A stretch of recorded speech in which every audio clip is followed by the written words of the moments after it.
Hello guys, this is Lenken doing my first guide of Rise of Heroes, Blitz Rise of Heroes. This game has not come to the market yet, so this is some version of trial version, and the amount of heroes will probably be updated as there will be more. I will give you some ideas of what heroes to choose and not. But it depends a lot on also on what heroes you already have. When you go to the hero portal and you roll some hero, you might get sooner or later legendary hero with some background color. And for instance, this is here with a red background color, and there are some with a green background colors. And it's a good idea to try to get a set of at least 3 of the same color. If you get 4 or 5, you will even get a bigger bonus when you fight. So if you come to this maze shop and you want to buy something, you say you have saved up to for 45k, what to choose.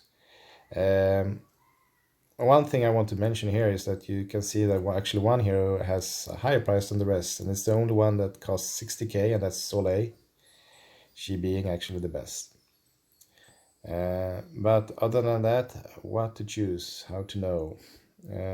One thing you can look at is when you go to Heroes and Heroes of Lawns, you have the list of all the heroes, and they are actually in the right order. So if you go up to the upper corner, left upper corner, you will notice that Soleil having a rank of 1667k.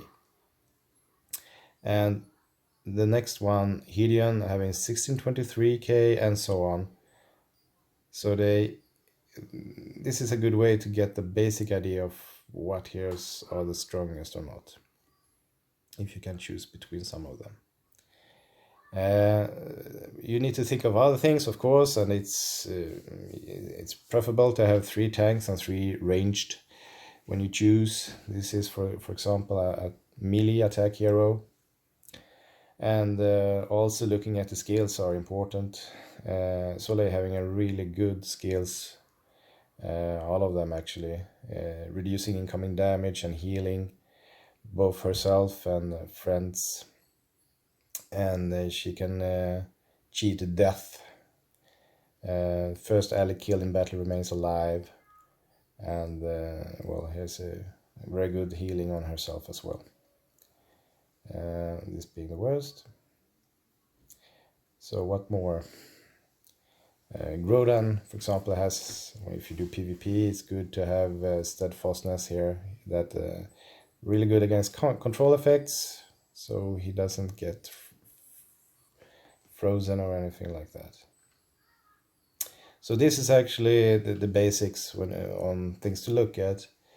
I will go in more to details as I continue playing this game, so this will be a second version of this in the future. But I want to mention a couple of things, and that is, if you check in the calendar, you will actually notice you will actually get Soleil after 30 days. So with that in mind, you might not want to buy her and buy someone else, or you buy her buy a duplicate to get her star upgrades.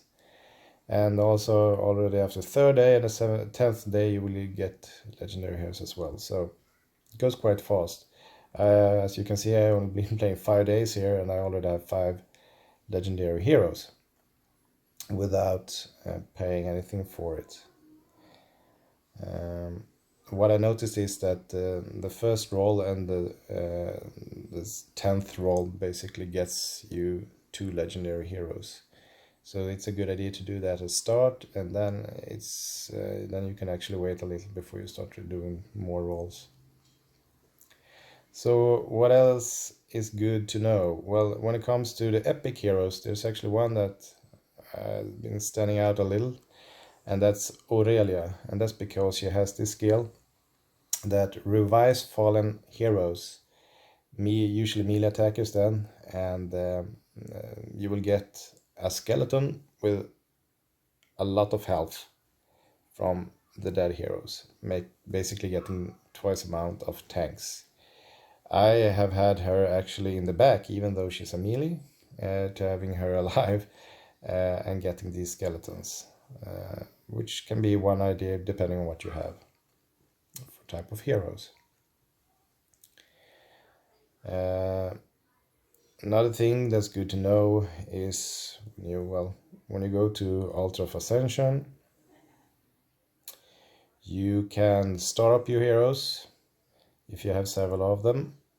If you have 2 1-stars, they will become a 2-star, and so on. And in Oblivion of Valley, you can actually sell your heroes and reset your heroes. So you can actually spend, you don't have to be afraid spending your all your loot on a hero that might not be a legendary one, because once you get a legendary, you can reset this one, and if you do, you will get back all your loot. And all those nasty uncommons you can sell to get some rewards, and that way you can get some more space. You can actually choose sell rare heroes automatically as well. There's a button there. And in training camp, you can make your levels, your weaker heroes get the same level as your weakest sixth hero. So Hideon, being my 6th one, can make all the other heroes get to reach the same level as him at level 43, which is quite good. So basically that will be it for this time. If you look, most of these things are not on the soon, not playable yet. So once something more happens, we'll make another video. So that's for it. Bye guys.